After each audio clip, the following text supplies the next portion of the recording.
Hey, welcome to episode number 18 of the BK Show podcast.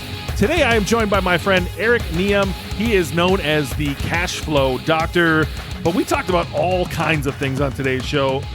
He told his story in the beginning. We talk about arbitrage, breathwork, plant medicines, volunteering, parenting, Trump's tax returns, capitalism, and then a bunch of tax strategies that all entrepreneurs should be thinking about. We're not W-2 employees.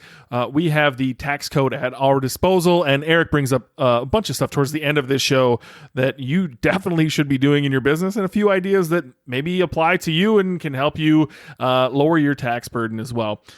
Just quick housekeeping notes. Again, if you go to learnwithezra.com, you can check out his Smart Traffic Live. It is at $297 for about 9 more days, I think, as this episode comes out before it goes up in price. Definitely recommend this. This is something I've bought last year. I'm going to buy again this year, and you can share it with your team. You get all of the recordings. It's a no-brainer at $297 to get basically conference-level recordings in order to give to your team or learn for yourself for traffic. So again, learnwithezra.com. No www, just learnwithezra.com. That is my partner link. I appreciate anybody who clicks through there and buys, and I'm going to be there, so I appreciate that. I will happily watch with you if you'd like to have a Zoom session and watch these recordings together. And then I also have a couple books left from Justin Christensen a few episodes back. I have a couple of his Conversion Fanatic books left that he sent me. If you'd like a copy, sign up for my email list at thebkshow.com or in the show notes, and I'll reach out to you and I'll ship you a copy of his book. I think I have 3 copies left, so make sure you sign up for that. Check out learnwithezra.com, and if you want a copy of Conversion Fanatic, join my mailing list in the show notes or thebkshow.com. There's a link there, and I'd be happy to ship you a book. But without further ado, I'd like to welcome today's guest, Eric Nghiem. Well, welcome to the show, Eric. How you doing, buddy? I am doing really well. Thank you for having me on. Yeah, no problem. I haven't seen you in quite a while, but I do see you pop up often in my Facebook newsfeed. I don't consume too much over there anymore. I'm honestly kind of annoyed with it. I'm more of a Twitter guy personally, but when I do, I make a point to read whatever you're posting, right? You put on a lot of Facebook Lives answering tough questions about business, about social issues. We have some mutual friends that may or may not post interesting things, and you quickly come in there and correct them, and you have a way with words that I admire. So I followed you, for a while since I haven't seen you, but I miss you, man. You're honestly one of the truly nicest people I've ever met. You have a very kind soul, so I'm glad to connect again. Thank you. I receive and appreciate that. Thank you so much. But what I don't know, what we talked about is like you were the cash flow doctor, right? You brought a lot of tips to that mastermind about cash flow. You also brought a lot of breath work and personal development and a lot of things like that. You're a deep guy, but I don't have a clue where you started, if I'm honest with you. And so that's actually why I wanted to have you on here. I want to know how you became the cash flow doctor. What was the process there? I mean, I can see on your website that it says you've founded and exited businesses in automotive, retail, insurance. I can honestly say I didn't know any of that about you, so I'd love to hear your story, man. Of course. So let me start the fairy tale back in the day, once upon a time, right? So I'll kind of give you the Reader's Digest and kind of like a working story of like how I've grown up. So my parents are refugees from Vietnam, from the Vietnam War, and came over with absolutely nothing. And I was born in Philadelphia, so I'm an East Coaster. I live in California now. And as many of us may relate, the stereotypical notion of American success, not just Asian American success, is to be a dentist, doctor, attorney, pharmacist, like the stereotypical engineering type of roles.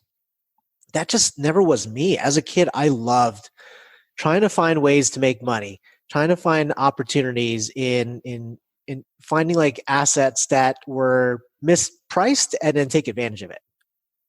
So I first saw that in like the trading card world, in sports cards when I was a kid in elementary school. And this was back in like the early 90s, late 80s, when trading cards are all the rage. Everybody's in the trading cards and everything.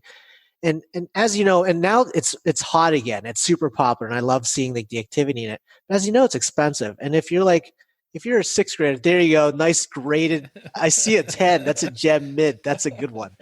But like as like a 6th grader, 7th grader, like trading card packs were really expensive. So I was like, shoot, how do I make money? I didn't get an allowance. My parents were relatively not not of well means or of great means.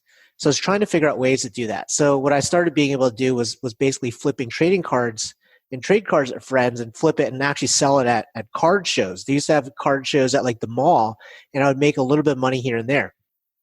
And then when I got into high school, I got into a sport called paintball. And paintball is basically running around the forest, like shooting each other with these guns that shoot these like balls full of paint.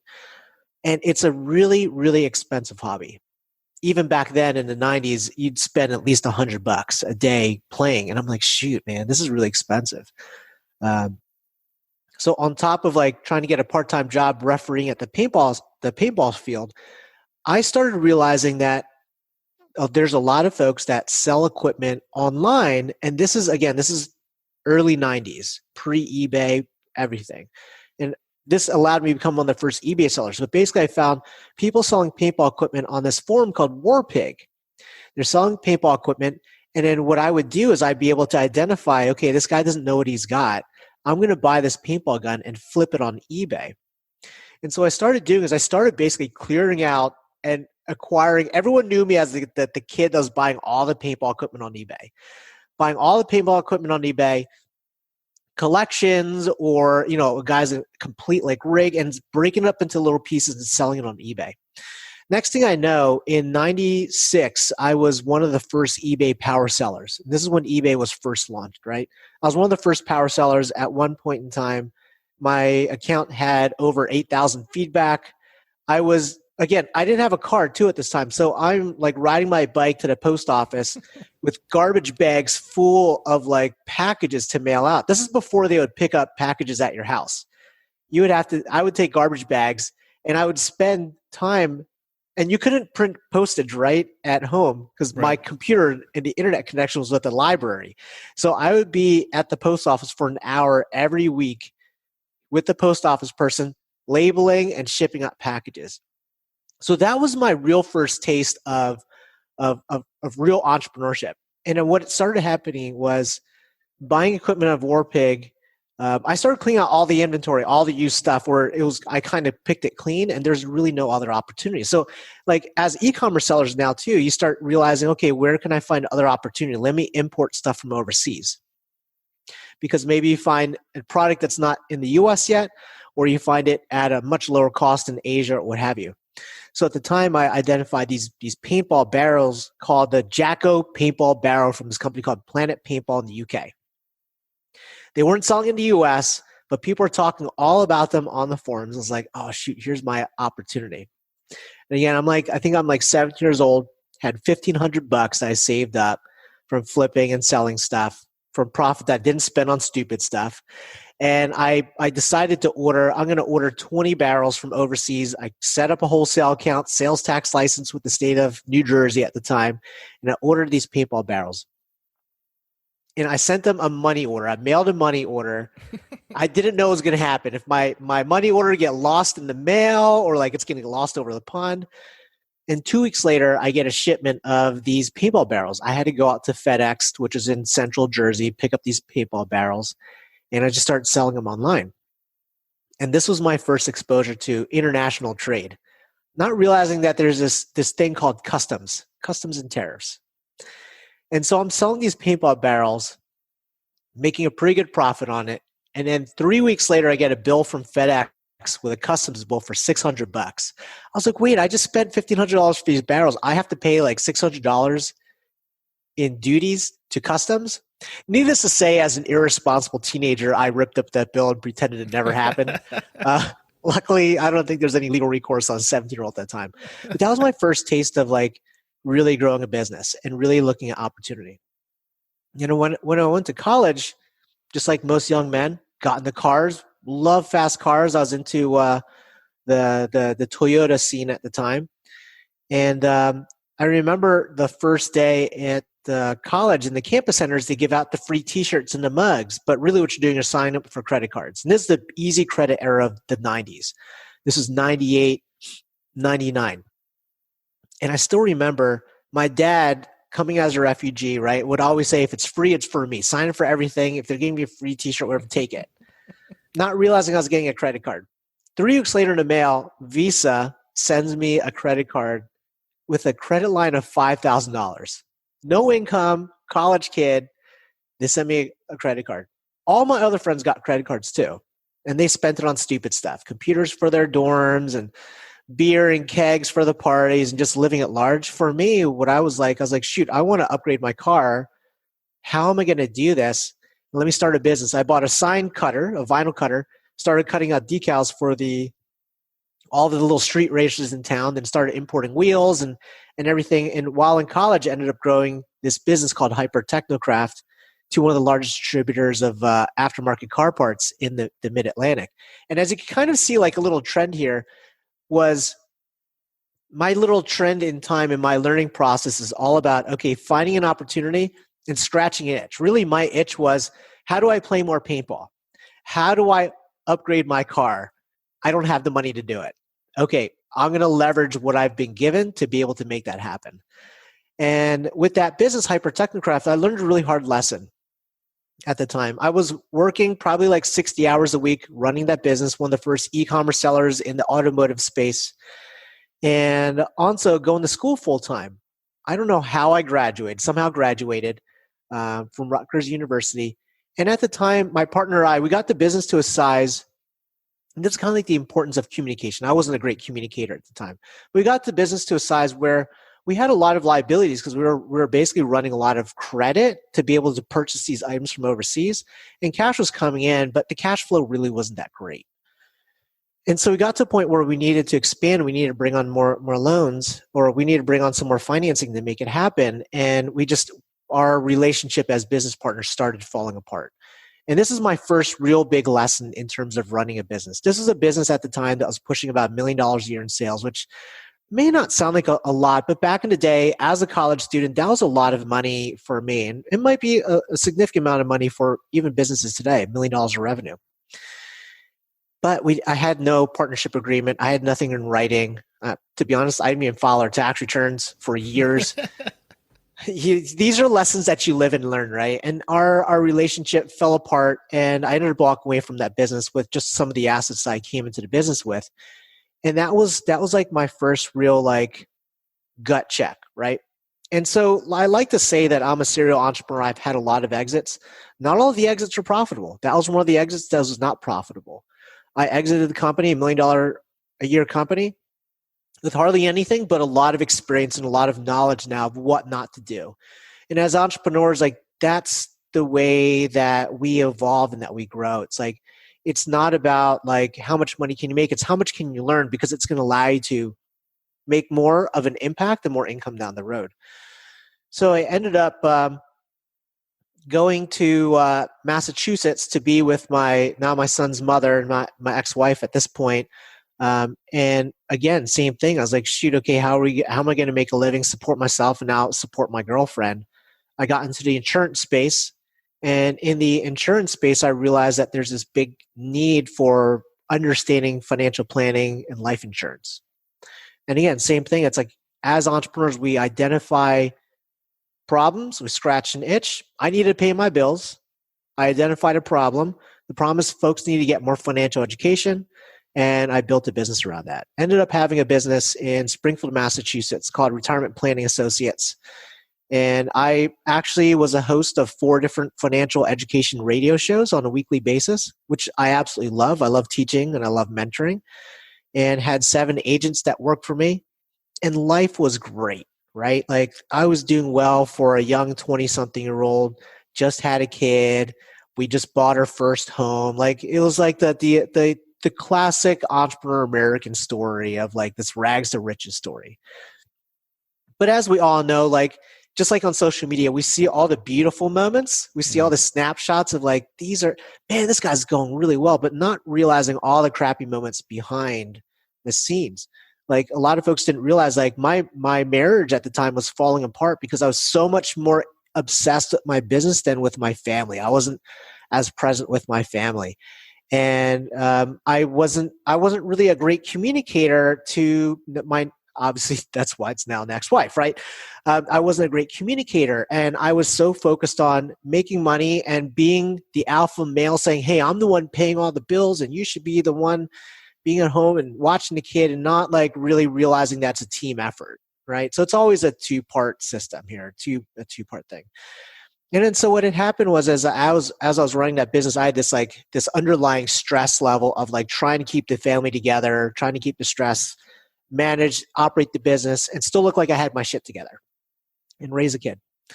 2008 happened. And 2001 actually is when I lost my other business, but 2008 happened. And as you know, that's when the banks were too big to fail. They collapsed. The financial planning industry cratered at the time. And I was like, okay, I need to find another opportunity, something else to work on. And as I was hosting all these radio shows, a lot of folks always asked me about taxation, to understand taxation. They wanted to know what's the deal with taxes. And as we all know, as entrepreneurs and as business owners, or just even average individuals, our tax bill is probably one of the larger expenses that we have when we think of it. It's not really investment. I mean, I would love to say that our tax bill is investing into America, but many of us we don't want to invest in bombs or missiles or whatever that's going overseas. So there's always been this curiosity about taxation. And for years, my dad says, hey, Eric, if you want to be an entrepreneur, you should learn about the tax code. So take an H&R Block tax course. And obviously, as a young man, you never want to like prove your dad right. You want to just do your own thing and say, Dad, I figured it out on my own. Ironically, I ended up discovering this tax franchise called Liberty Tax Service. Went down to Virginia Beach thinking I'd buy one territory, come back and say, honey, we're in business. We got a new tax business. We're going to operate. I came back with 4. I was like, we're going to open 4 offices. And again, this is my lack of communication. She's like, what the hell did you just do? You just bought 4 offices. What are you thinking? How are we going to open it? So just like any of us scrappy entrepreneurs, right? You just figure it out. You figure out how to make it work. So we opened up 1 every single year till the 4th year we had 4 that were operational. And in that time, we became one of the fastest growing franchisees in central New England, central Massachusetts. Ranked as a top gun for 2 years and with the Liberty Tax business. And I learned a lot in that space about people from all walks of life. And it really gave me a really good appreciation for what I have and how much we're blessed. Like I've worked with folks that barely had anything, were just barely making it by, folks that were undocumented immigrants that are looking to get their ITIN numbers to become citizens and see how hard they worked, all the way up to wealthy folks. And I really enjoyed that. But what I really loved doing, Ben, when I was in that business was helping entrepreneurs, because that's who I could really help. Those are the ones that, if you come in with a W-2 and you got some kids and you got a mortgage, there's really not much creativity that can happen. And let's be totally honest, the tax code is not really a creative thing. I'm not like drawing something. I'm not dancing. I'm not painting. I'm not singing. It's just like looking at spreadsheets and numbers. But when entrepreneurs came in, like my creative brain was firing. I was like, okay, what creative deduction can I do? What can I do here? What can I do here to make this refund larger or this tax balance larger? And so that's been my story. It's been my passion to be able to help entrepreneurs like lower their taxation and to save money and to become more streamlined financially. And my business has evolved over the last 10 years. I've been in the tax space. But what's really interesting too is like I talk about the tax code and the finance, and that's where people see me as Eric the Cashflow Doctor. But there's this other underlying side behind us. Like we all have these deeper stories below us, right? We all have these passions that people may not know of. Like a lot of folks don't realize like I'm passionate about breath work. Like I'm a breath work facilitator. I facilitate breath work sessions for folks to help calm people down, to get people back in touch with their body. I'm learning how to be a plant medicine facilitator. I've been really fascinated about this, being able to get in touch with our higher selves and our creators, the God, the universe, through plant medicine. Like that stuff has been really fascinating. And I love being a single dad. Like there's this underlying thing that, when you see the business, you see the surface level business and be like, man, this guy's an overnight success, not realizing that there's just so much that happened below it. And there's still so much evolution of who we are as humanity and who we are as people that it's really hard to conceptualize in like one social media post. It's really hard to conceptualize in your brand. It's really hard to conceptualize when you see like an Instagram post of me, right? It's like we're these beautiful full spectrum humans, these beautiful full spectrum individuals with stories of triumph, tribulation, struggle, ecstasy, like all this stuff. And I think I just love being able to share that story. And so that's kind of like my my short Reader's Digest story, and I'm sticking to it. Yeah, I have so many questions. I'm going to pick it up. Number one, are you still into cards? Like, do you do anything nowadays? So actually, it's really interesting. So I've been actually in the Magic the Gathering space for a long time, and I'm heavily in that. The graded stuff is an opportunity that I kind of missed out on. A buddy of mine, a mutual friend, Dan Fleischman, just opened up a store at Steve Aoki, which is all about graded cards. So I kind of want to dip my feet into it. It's really fascinating because I remember back in the 90s when trading cards got really popular, Topps, Upper Deck started making all these other sets and all these other expansions, which flooded the market, just like the comic book market in the 90s. I was a big comic book collector. And in the 90s, the comic book companies got greedy and started flooding the market with 20 different alternate covers, scarce issue ones and everything. And it caused the market to crater. But what I think is really interesting and fascinating about the sports card market now is, as you showed me when you put the card up, is this whole subset of the graded card market, because there actually is a true scarcity based upon what either Beckett or PGGC or something like that has graded. So I'm actually kind of curious to look into that a little bit more now as an alternative investment class. Yeah, I don't think you missed it. Number one, it is weird coming where we came from, right? They call it the wax era, and there was no scarcity built in. They just printed cards and printed cards and printed cards, right? And so unless you have a very specific, 86 Fleer Michael Jordan or, certain very specific rookie cards from one brand, right, that the hobby deems as their rookie card, none of the wax era matters at all, right? And so I also went to card shows as a kid. I can remember, man, my grandma would make us butter and ham sandwiches. I don't know why that stands out to me, but man, that was disgusting. And so I used to go to that, and it was funny getting back into it, right? It's not even the graded, right? The card I held up to you is out of 75. They only made 75 of this card, right? And so they made specifically, I'm a big baseball guy, right? So Bowman Chrome has the first Bowman Chrome, which is really the only card that matters in baseball. There's their Topps Update rookie card, but their first Bowman Chrome. Then they have a Superfractor that's 1 of 1, that's the card you want. They have a red out of 5, an orange out of 25, this black out of 75, right? They built in scarcity into it to bring it back, right? And then on top of that, you have BGS and PSA and for lesser sake SGC grading cards, right? That adds on top of that. So number one, I don't think you missed the boat at all. I'm actually literally this week investing my first ever seed round into a company that is called Dibs. They were called CollectX. I don't think they were able to get the name, but they're essentially fractionalizing cards. They're tokenizing cards. And so rather than you having to go spend $50,000 on a blue first Bowman Chrome Mike Trout, the best player in all of baseball, for $50,000, you could buy 1/100th of that card at a fraction, right? And it'll turn cards almost into gambling, where you can truly bet on a player and buy their token. And I think it's just beginning, honestly. And Magic and Pokemon, Charizard is, I think, the hot thing right now. The cards are there. My friend Tom from Inked Gaming, he's big into the Magic and Pokemon space, and know he has a lot of cards there. I don't think you missed the boat. I think it's honestly just beginning. There was a huge rise during COVID because there was no sports, but I think it's just beginning, if I'm honest. Oh, that's awesome. Thanks for the insight. Yeah, dude, I'm happy to share any of that. So I kind of geek out about it. Certainly not in it as much as I should have been either. I'm much more of a baseball guy, where I think basketball went bananas over the the last few months. A lot of cards doubled, tripled, quadrupled in price, which is just crazy. But right. Anyway, so many more questions. One thing I noticed in your story was arbitrage, and I think I see that in a lot of entrepreneurs that maybe don't know they're an entrepreneur yet. Is they spot arbitrage at a young age. And so I was poor. I was pretty poor growing up. My parents didn't have much. I remember them buying me we went to the Alamo. That was our family vacation. We drove to Texas. They bought me the Alamo Pog Slammer and 1 stack of Pogs. And I went back to school and everyone's playing Pogs. And I'm like, fuck, how am I going to get these Pogs, right? And so I would beat them. I would get a couple, but then I would also make trades, acquire the ones they didn't know were popular, right? And then I would go trade them to somebody else to get more Pogs. And I ended up building my whole set off of arbitrage, right? And I didn't know back then that was a sign of entrepreneurship, but you showed it too. Did you do anything else besides cards and paintball guns? Is there anything else that stood out to you that you were, arbitraging back then, being the little entrepreneur you might have not known you were? Basically, it's entrepreneurship is arbitrage at its core, right?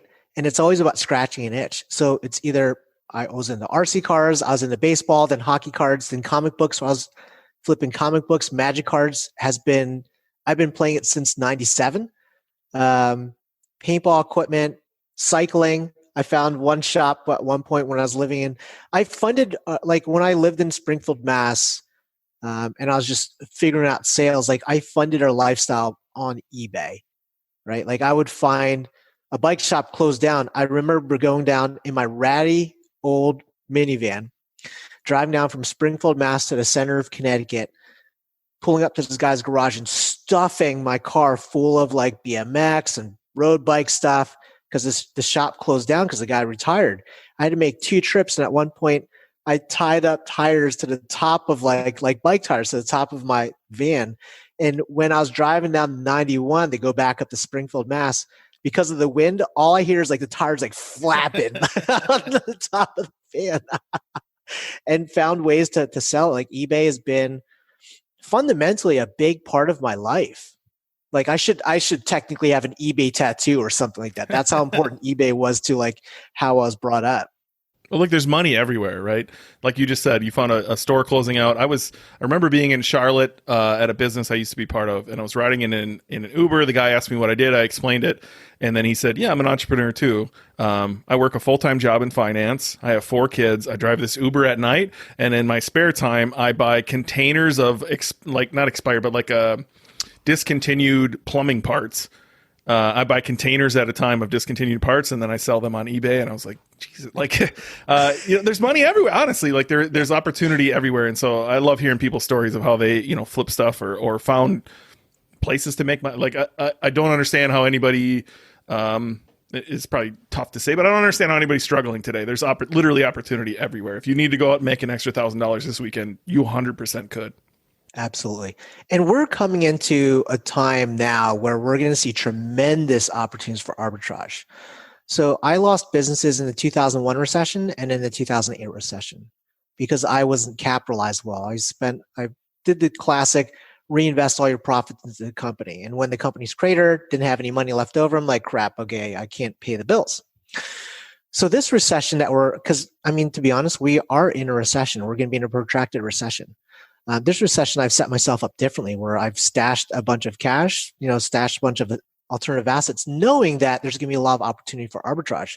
We're going to see a lot of businesses that are really well grounded, that have really good client bases, great product that just haven't been marketed well, where the boomer retiree is like, okay, I don't want to deal with this anymore. I just want to sell it relatively cheap because I just want to get rid of it. And this is going to be an amazing time to now take our skill set that we learned from arbitrage of paintball equipment, trading cards, coins, whatever it is, and now use it on a much larger scale and say, okay, this business based on its EBITDA, earnings before tax, interest, depreciation, is worth $1 million. This dude wants to sell for $500,000. Okay, I could probably pick this up, get some financing from the SBA through a 7A loan, or we could have the owner do a carry back and seller finance it where I don't really have to come up with a ton of money out of pocket. But I know that if I came into this thing, recrafted the finances a little bit, turned up some Facebook marketing, maybe put some of this stuff on e-commerce, I could turn this business from a $1 million company into a $3 million company. And then as the economy stabilizes, flip that sucker. And now instead of having a payday of $30 on a trading card or $100 on a trading card, millions of dollars on a business. So I'm actually kind of like tingling thinking about it, the amount of opportunity that's going to come. Like for me, like that's what I'm really excited about. And I think a lot of entrepreneurs, we see it on a small scale. You go to like the Gary Vee, right? Go to the garage sale and pick up this, this helmet. You could sell it on eBay for $100 and you buy here for 50 cents or $1, whatever. That's on the small, like micro level. But when you have that passion, all of the fundamentals are the same. There's a little bit more complexity, right, with the numbers and understanding the market and everything. But the fundamentals are the same, where you're basically purchasing a distressed asset where a person may not know what the value is, but they're selling it to you at a value that they have put in their head is the right price, or maybe they're selling it because they don't want to deal with it anymore, right? So you're not taking advantage of anybody. But now you also understand that you could turn up that asset. So like if you have like a refractor Mike Trout rookie card or Mike Trout card that's graded. There's nothing more that you can really do to that card to turn up the value of that card, right? You can't go into the card and be like, I'm going to polish it, make it shinier. It's graded. It's in this hard case. You can't do anything to it. But you could effectively buy a business and turn up these little knobs and dials, completely turn up the value of it, and then sell it and make a tremendous amount of money. So that's where I'm kind of like trying to set myself up for. So where do you see the opportunity, right? So I'm mostly in e-commerce, almost exclusively in e-commerce besides some investments. And so everyone's having, up until recently, almost Black Friday every day, right? COVID-19 has been a blessing to e-commerce. It has grown what it should have done in 10 years in like 6 months. And so I don't see the opportunity there, right? Like if anybody had half the wits about them in e-commerce, they should be doing well right now. Where do you see the opportunity? What type of industries do you see you could swoop in and take something over? Is it mom and pop shops? Is it local things? Where do you see the opportunity? Yeah, that's a great question. So I use one parallel, and I'll talk about a couple of industries I'm identifying right now. So Tai Lopez, love him or hate him, right? He's the classic internet guru that's about Lamborghinis and cars and stuff like that. He's kind of like distanced himself from that whole self-help development world. And he's partnered up with his buddy, Dr. Alex Mayer, who is the founder of MentorBox, sells these subscription boxes for books. And what they're focused on now is they're creating a fund to basically purchase large American brands that really had no existing online exposure. Dress Barn, Pier 1, all these companies, right? So I see there's a lot of opportunity in that to be able to take these solidified brands with great brand equity, great client bases, potentially great marketing machines that they just really haven't used and turn it online. So things that I'm looking at right now are things more in the manufacturing space. So I'm looking at a company right now that sells solenoids and electronics, and they have a product which is basically for the Internet of Things, right? But they haven't put it online. They've been so focused on the service space and the direct sales space, selling directly to the B2B client in a Salesforce type of fashion. And here's a company where the founders they're looking to retire, they're looking to scale back, they're looking to sell out, and they know that they should have done some e-commerce, but they've done really well. They're very profitable. They've done really well where it really wasn't a priority. But now you could take this amazing product, this amazing service, this amazing sales infrastructure, and then send it out to the mass market through some type of an e-commerce platform or through some sort of maybe even even a LinkedIn like advertising campaign or a Facebook campaign, right? So there's a lot of opportunities out there. And if anybody says there's no opportunities happening right now because of the recession, they're kind of like lying to themselves, or they're looking too close to their nose. There's a ton of stuff out there. There's a lot of great established business, a lot of machining companies, a lot of hardware companies that are run by boomers that really don't understand the e-commerce space, for better or for worse.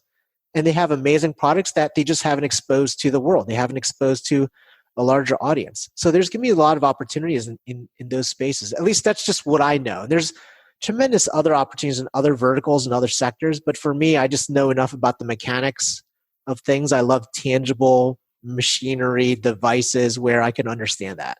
Mm. Yeah, and I've been trying to think through it, right? Because we're clearly going through something where there's going to be opportunity. I've also positioned myself to be in a position to make these investments, but I've been struggling to think through this, right? So I'm glad you bring up machining. Where do you find this, right? How do you identify a boomer's business that you can come in and do that to, right? Like, where am I going to find that? My first thought goes to like what's struggling right now, restaurants. Maybe not so much in Wisconsin. It feels pretty normal here, even though everybody's got COVID. But everywhere else, restaurants are failing, right? Can you come into a restaurant and shut down the restaurant and turn that more into cloud kitchen style, right?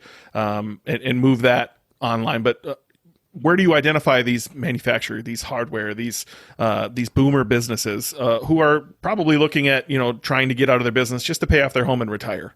Yeah, there's a number of business broker sites.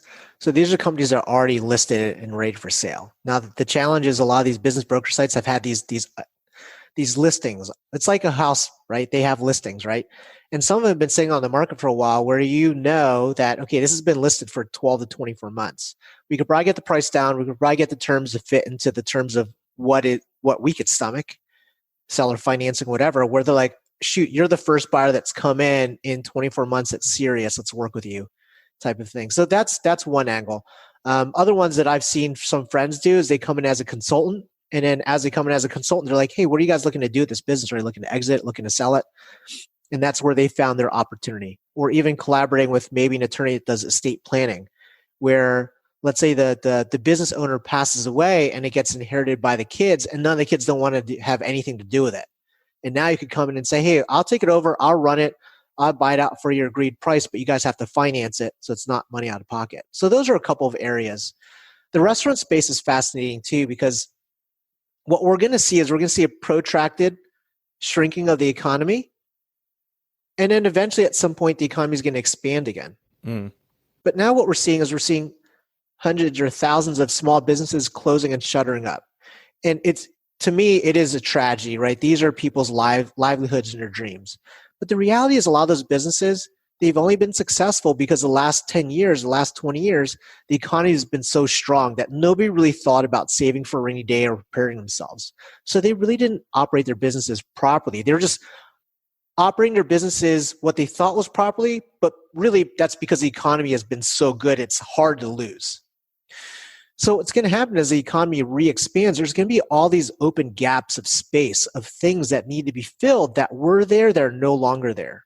So restaurants, for example, well-run restaurants, really efficiently run restaurants are going to be really successful as we re-expand, right? The ones that have B or C locations, the ones that have no cash flow, the ones that have this complex menu where the COGS are so high are all going to crater. But the ones that are efficient, what I'm seeing opportunity in, I was pitched the deal over the weekend for an acai bowl chain. And what was interesting is the founder of this acai bowl chain didn't come from restaurant background. He came from construction background. And he realized the big expense in building an acai company and the big cost is amortizing the build out, which could cost $250,000 to $500,000 to build out an acai bowl place. So from a construction background, he's like, well, what if we standardized like a franchise, and it is a franchise, what if we standardized the build out at every single one that we did, and we only lease properties that which fit this profile, where now when we build out a new acai bowl place, we already have everything on pallets ready to go, where the construction can happen within a course of 7 days instead of 2 months.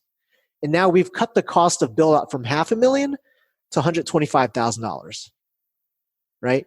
And then now we've also understood the back end infrastructure of the fulfillment of the food, where we got those costs, those COGS down, where we're not individually making it, right? The economy of scale.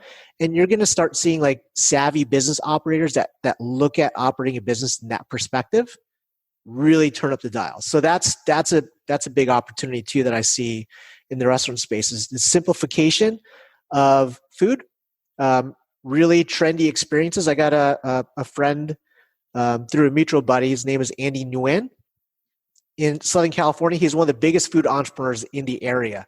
And all of his places are like these, almost like these kiosks or food market type of places, which focuses on one thing, simple menu, 5 things on the menu, and that's it. Either an ice cream sandwich company, crushing it. A coffee or tea company, again, there's only like 5 things to choose from, crushing it. He just opened up his like 7th location for this bubble tea place in Las Vegas. And he has like 8 ice cream places. He just opened up an actual like food market in Orange County because he sees the power of simplification, cutting down your cost of goods sold, standardizing your process on your build out. So we're going to see a lot of opportunities in those places for sure. Well, it's interesting to hear your take on that. I'm definitely going to have to hit you up after, get some of the brokers' websites. Again, I'm so in the e-commerce world that I think of Quiet Light and, other e-commerce sellers that I wouldn't even know where to go find the brick and mortar businesses that need to be brought online. And there's certainly opportunity everywhere with that. Right. But where those people are selling, you also mentioned in your thing that I totally wanted to ask you more questions about was like, you mentioned what's behind the entrepreneur, right? And so I try to talk about entrepreneurship as a constant self-development course. like entrepreneurship, honestly, the business building side of it, everybody says it's hard. I don't know. It's not that hard because we've already decided we're not going to quit. Right. And so I don't look at businesses as hard. I look at the other side of it where it's the mental stuff that's really hard, especially for me. I've gone through a lot mentally, like breaking down barriers of, being told we're poor and we're not good enough to have things like that. And I've worked through a lot of stuff mentally with Elliot, who you know as well, who was on this podcast as well. And you talked about breath work and you talked about, plant medicines. And I'm genuinely curious where you're at with that, right? Like, we did a little bit of breath work at the mastermind we were in together. I think Carla got up and did some breath work with some weird stuff too, right? Like breathe in through one nostril and breathe out through the other. And I was like, what? I didn't even know what to expect, with all the breath work. So I'd love to dive into the breath work. I'd love to dive into the plant medicine and more of like the person behind the entrepreneur, right? I think at the end we can talk some tax hacks, and I think you've taught me some cool stuff, but there's a lot more to life than just business, right? So I'd love to hear some of that stuff from you. Yeah, absolutely. What I've kind of come to realize, I'm 41, right? What I've kind of come to realize over my lifespan and all of my experiences is everything that we do and everything that we make decisions on and how we act is all a manifestation of who we are deep inside. And the reality is many of us, we've had fractured childhoods, traumas or tragedies or experiences of our past that we've never fully actually healed from. And so as we go through life as adults function as broken children, we make decisions, or we tend to go through habit cycles and do things over and over again and wonder, why am I doing the same thing over and over again? Why am I feeling this way? Why do I date the same kind of people? Why do I end up in the same type of toxic relationships? Why do I have this fear of rejection and what have you? And you start realizing, oh, I need to heal. I need to figure out what's happened to me in the past to allow me to move forward. It's kind of like you have to go backwards in order to move forward.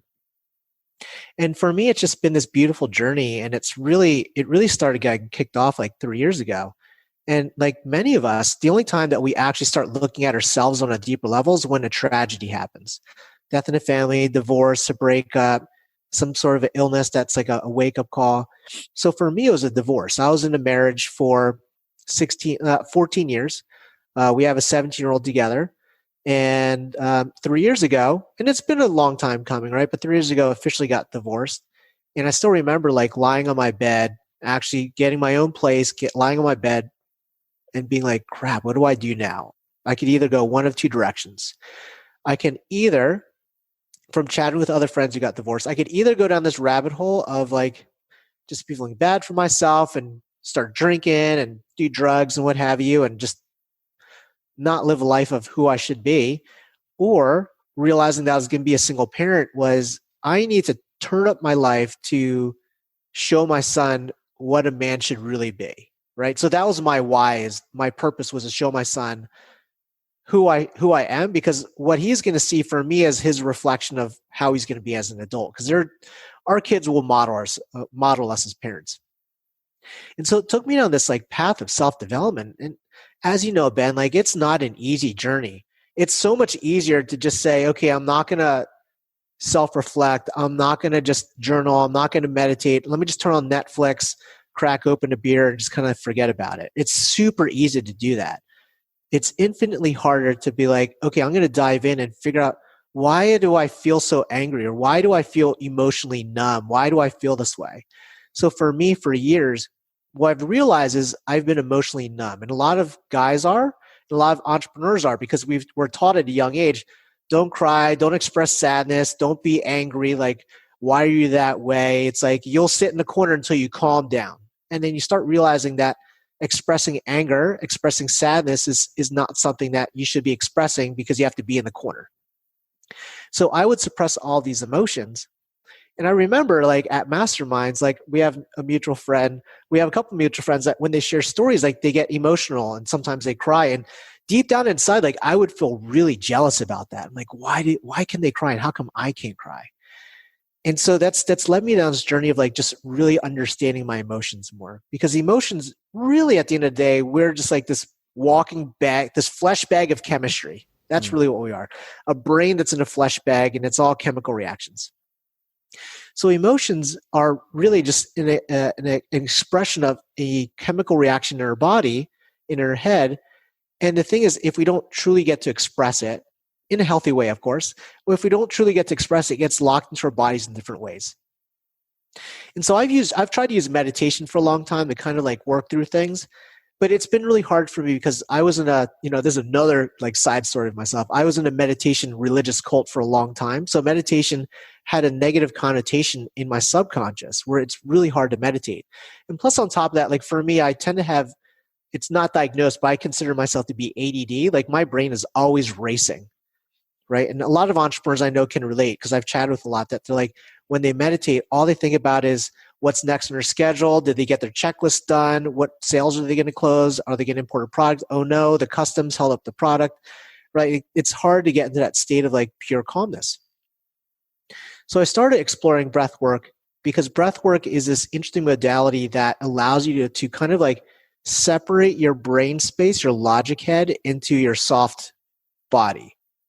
And that's been allowing me to be able to bring up emotions, process emotions without connecting a story. Because many of us, we don't want to relive our traumas. I had a lot of abuse as a kid, verbal, sexual, like physical abuse as a kid. Like I didn't want to relive that trauma, but I needed all of those unfinished chemical reactions were locked in my body that needed to come out.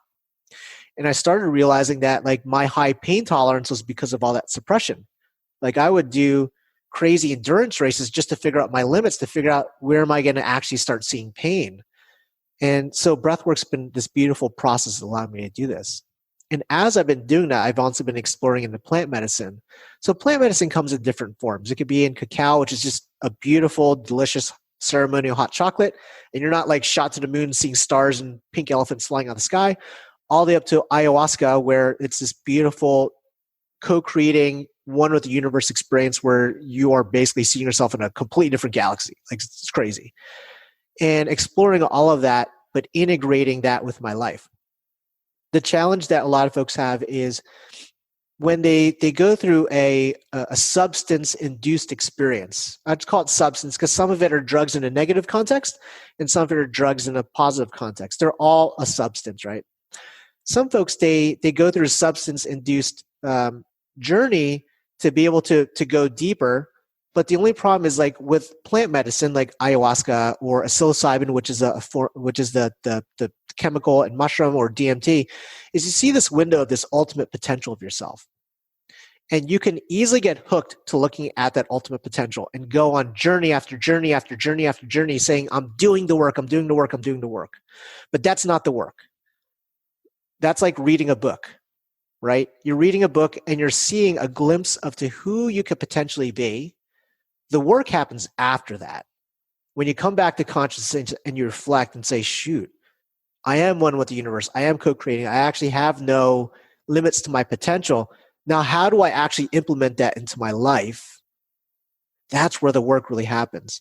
So just like with breath work and everything, you come up with these realizations, you have these aha moments, and some of you may not be doing plant medicine, may not be doing breath work, and there's nothing wrong with it. These are just modalities. But you might be having aha moments, epiphanies throughout the day where you're like, shoot, I should be doing this. Because something is telling you, the universe is telling you, your brain is telling you, your subconscious is telling you, God's telling you, hey, you should be doing this. But unless you actually implement and execute, you're just getting a glimpse of to what should be as opposed to actually embodying it. So that's just been my journey, and I'm still working through a lot of things. Like I just realized just the other day, like I have a fear of intimacy, right? Because of my my divorce and past relationships, where for me that seems weird. Like I'm a good-looking guy and like I'm back in the dating world, but I have this fear of intimacy, but I still crave intimacy, right? So it's like ongoing journey, and think of it like life is like an onion. You're always unpeeling the layers of the onion. And as you unpeel it and you heal from one thing, you realize, shit, there's another layer to peel. Right. And I mean, Ben, it's this beautiful ongoing journey that we all have. And you could make a clear decision of either being happy with the layer of onion that you're at or wanting to go deeper and keep working. But make no mistake, like it's hard work. I don't know how you can't want more, right? So those glimpses are amazing to me. Number one, I love that there's so many modalities. So just on this podcast alone, episode number 3, I had Bree Sedano on here. And in the beginning, we talked a little bit about her story, but quickly moved into things that she's truly, every time we have a phone call, it turns into working on pen. And she showed one modality. And then I had Elliot Rowe on episode 5, where I do hypnotherapy with Elliot Rowe. My wife does some with someone Elliot recommended. Go listen to those to see those modalities. And then there's meditation, there's plant medicines, there's all these ways to get a glimpse of, I like to call it perfect Ben personally. I see where I should be. And even back, if I think back when I did plant medicines, not for medicine, when I was 18 and, experimenting with mushrooms with friends, while they weren't necessarily fun for the 4 hours during it for me, the ending was always the same of like, I could see very, very clearly of who I could be. And it made me cry every time. I'm getting a little emotional right now thinking about it because it took so long to implement that. But every time it showed me, here's where you could be. If you did the things you should be doing and just literally just took action, you'd be in a different place. And so I just love that there's so many modalities out there. I fought the woo-woo for so long. And so maybe someone listening to this, the woo-woo is not for them, right? Maybe hypnotherapy is not for them. Maybe meditation's not for them. But there's so many other ways for you to get a glimpse of perfect you, of who you could be, of your potential. And once you see it, I don't think you can go back. I don't, especially entrepreneurs, right? They always want more and more and more. And if you see a better version of you, a better leader, a better business owner, a better husband, a better person in general, how can you not go after that? Yeah, absolutely. And what's really interesting is, so I'm a very logic-based person, right? I'm in the accounting tax world. I look at numbers. It's very black and white. My dad was an engineer, very fact-based.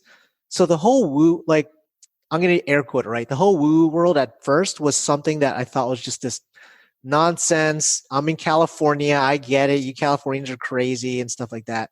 But the more I looked into it and realized the more science actually backed it up.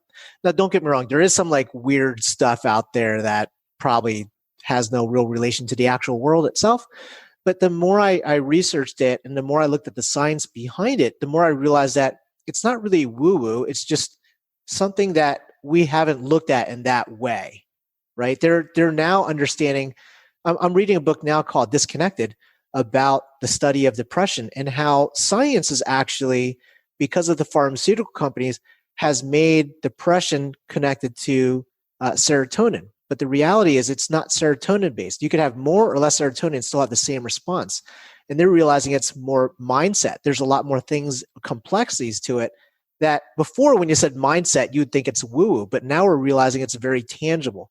Even visualization. People would say, oh, like when the book The Secret came out, oh, you're going to manifest everything. You can't manifest stuff. And that's just a component of it. You visualize it to remind you of what you're working for, working towards, and then you take the knowledge and skills that you have, and then the relationships, you add it all up, and that ends with luck. That leads to luck. So it's not really luck, right? You're actually working towards it, but people see it as, man, you're so lucky. No, I took the vision, I took the mindset, I took my skills and work, and then I added the relationships I had, and that's what gave me this luck. Well, your brain is built to prove you right. Yeah. Right. So Henry Ford said, whether you believe you can or whether you believe you can't, you're right. And it's true. Your brain is built to show you that. Right. So whatever you believe right now is a perfect time to talk about. It's this political world, right? We're all on one side or the other, or God forbid, everybody listening to this is right in the middle where we should be, outside of it, hopefully. But whether you believe one side or the other, and they both are factually incorrect in their own ways, you're going to find the evidence to back that up, right? And so that it works the same in your life. Like whether you believe you can or you believe you can't, your brain's going to prove you right. It's going to show you the doors that were always there all along. You just didn't see them because your brain was trying to prove a different story, right? And so I love breaking down the stories in our head and realizing that as woo-woo as it sounds, you truly create your own reality. It's whatever you believe that you're going to make happen. I don't know. The secret is I think they had poor messaging, I guess, right? Like that you were going to write this $1 million check and put it on your wall and magically it was going to show up in the mail. Like that's not how it works. That's not how life works. But the concepts I think that they were trying to explain, but poorly messaged, are sound. Yeah. I mean, the reality these are some of my takeaways from breath work and plant medicine, just self-reflection, that is that we're all infinitely powerful. We're all infinitely creating this universe together. We're co-creating it. And the challenge is we get so easily caught up in our day to day that we fail to remember, because this is all it is. Plant medicine is really just a remembrance. It's not like something new. We're just remembering who we're supposed to be. It's just that we fail to remember how powerful we truly are. And then we get caught up in these identifying loops of identifying with politics, identifying with a sports team, identifying with XYZ, a title, whatever, not realizing that we're so much more than just that. Like I could be a Cowboys fan and a 49ers fan and a Patriots fan, right? Like I don't have to be just one. I mean, okay, maybe I shouldn't say that because I know some folks will get up in arms. Yeah, my brother would tell you can only be one. Yeah. He insists that I must be a Buccaneers fan because I liked him when I was like 4 years old. So you apparently can only have one, according to my brother.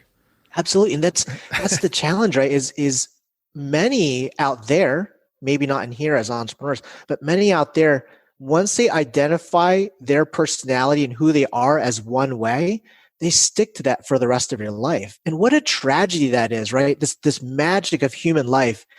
It's the chance of becoming human is like 1 in hundreds of billions, right? When you think of the sperm swimming down to the egg to be fertilized and for you to become who you are, the chance of being a human is so infinitesimally small that to constrict yourself and restrain yourself to being somebody based upon a title or a perceived identity or a political process is just disrespecting the creator so much, right? The creator is saying, God is coming down saying, you can be whatever you want. You could do whatever you want.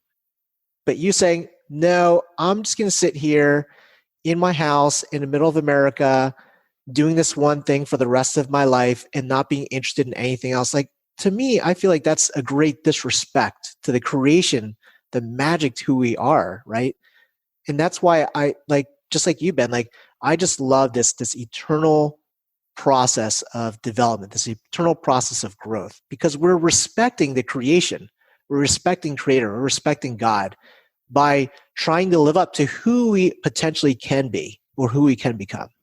Yeah, I heard it recently from the founder of Baby Bathwater on the Mike Dillard podcast. A question they actually ask people to get them into baby bathwater is, do you enjoy holding a value so tightly, but coming to an event where somebody shifts your mindset on that belief? Like, are you open to that? And to me, I was like, holy, that's me. Like, I love having what I thought I believed to be totally true just blown out of the water and opening my mind to a whole different, belief system and a whole different reality. Like that. I love that. I love every minute of it. And it's happened a lot through this entrepreneurial journey. Same. So you also mentioned being a good father, right? I think one of the things I took away from our time together in the mastermind and some of the things you shared was how much you think about this, how much you think about the person you are representing to your son, right? And I think, it was nearly around the time we met, a little before that, where I started dating my now wife, and she has twin 5-year-olds currently, and I really started seeing them emulate me. The more time we spent around them, I was like, they are literally mirroring everything I do, right? And so I started paying attention to how fathers acted, and I never really did before. And so I noticed some of the things you said about that in the mastermind, about just how you were representing yourself as a man so that your son would see that too. And I could see how much that meant to you. And I really kind of looked up to you into the way you explained those things. And some of it that stood out was the giving back that you do. And so I'd love to touch on that. I have a couple notes, like you went to prison with Steve Sims, who was also a guest. Let me get the number here. Steve was episode 13. If you want to listen to Steve Sims, he's an interesting guy. You went to prison with Steve Sims. I actually raised my hand just recently when he posted about it that I'd like to go to prison with Steve Sims too. So could you talk a little bit about that? And you also, I think you went to Mexico, I believe, and built houses. Am I wrong on that? Yeah. No. I'd love for you to touch on some of the social stuff, and I'd love for you to touch on the way you think about being a better human, for your son and what that means, because it really touched me in those moments that we shared in Temecula. Yeah. Wow. That's a really good question. Thank you for recognizing that too. At first, I latched onto fatherhood as an identity, and I latched onto it because it gave me a sense of purpose. And there's nothing wrong with that, right? To be a father. But what I started finding and realizing was I built my entire identity as being a cool dad. And so the challenge with that is that wasn't truly who I was, although it's a big facet of me. And what I started wanting to do is I wanted to, number one, craft my own identity of what I really wanted in life instead of just being the normal father, supporting kids at sports games and stuff like that. And also, the question over these last couple of years that has always come up in conversation is this conversation about legacy. So it's like a two-part thing. And when folks think about legacy in the entrepreneurial space, we normally first think of creating a lot of money to create a foundation, and that foundation itself does all this cool stuff, and that's your legacy. And your name is on a sports park, right? Like, or you own a sports team or what have you, and that's beautiful and wonderful in its own. But what I started realizing is my legacy is more than just physical assets. My legacy is in future generations. And I sat back one day and I was like, who can I influence? Who can I help to craft into the future? And it struck me as like, I have to start with home. I have to start with the people in my home, which is me and my son. So work on myself and then help my son be developed to be the person that he should be or that he could be. And as parents, like you first start by giving your children stuff that you never had. Sometimes it kind of fill a gap. Sometimes it kind of like relive your childhood, what have you. And there's nothing wrong with that. But then I also realized like I can't give my son all of the opportunities that he has in Orange County without giving him actual true perspective of life. Because I live in Orange County. It's a very affluent area. He has no suffering. I had physical, verbal, sexual abuse as a kid. I didn't want him to experience any of that. I had to work and figure all these things out to make things happen. He's got this abundance of life and everything. And I started realizing, I was like, without giving him some context of what humanity is outside of the Orange County bubble, he might not be able to conceptualize the struggles that other people have. Because understanding other people's struggles gives you infinitely more gratitude for life. And that gratitude drives you forward and has the things that allows you to achieve the things that you really, truly are genuinely supposed to achieve. So that's what also drove me down this path of being involved with a lot of nonprofits, partially to fill my ego and make me feel good about myself. And I think there's this misnomer that people say, hey, you should be doing nonprofit work with no ulterior motive or no sake of ego. I think the ego is important to satisfy in doing nonprofit work, to make yourself feel good for doing what you do and impact other lives. I think that's a win-win. I don't think there's anything wrong with that. So there's a number of nonprofits that I work with on a regular basis. My son and I, we go down to Mexico. We build houses usually once a quarter. Obviously, COVID kind of shut that down. And that gave him a lot of perspective on migrant farm workers in a third world country and interacting face-to-face with the kids there and going to the orphanages. We also have a orphanage that I just came back from yesterday that we support dearly called International Network of Hearts. And that's where we rescue, rehabilitate kids who are victims of sex trafficking. Again, for my son to see another snapshot of life just an hour south of the border, to know that how beautiful of a life that he has, and to see the tragedy, but also this beautiful recovery of kids who are victims of trafficking now becoming amazing humans in their own right. And then for me, like I go to prisons once a quarter with the 5 Ventures. That's where I met Steve and now a dear friend of mine, Quan, who used to be a lifer, gang warfare lifer that is now this beautiful entrepreneur on the outside, to get a snapshot of that. And for me, what I've started realizing is as entrepreneurs, we go through all these stages in life. When you're in your 20s and your 30s, you're in this acquiring assets phase and acquiring notoriety phase, where you want to feel good and you want to feel famous. And that's why a lot of social media influencers are younger. You want to get the cars, the house, all the toys and everything. There's nothing wrong with that. That's just part of life. When you get into your later 30s and 40s is when you're starting to think, life is a little bit more than acquiring stuff, right? Who can I help? What can I do? Like, what is my true impact in the world? Because they used to always say, and they probably still always say it, like, when you die, you don't take it with you, right? And then your 50s when you truly become a philanthropist, when you just give up your life to everything. And 60s and 70s is when you're really well off and you just don't give a crap about what anybody says anymore, which I aspire to be at that point. Yeah. But like what I really enjoy doing is doing nonprofit work. I try to get involved with it as much as I can because what it does is it gives me context and gives me perspective.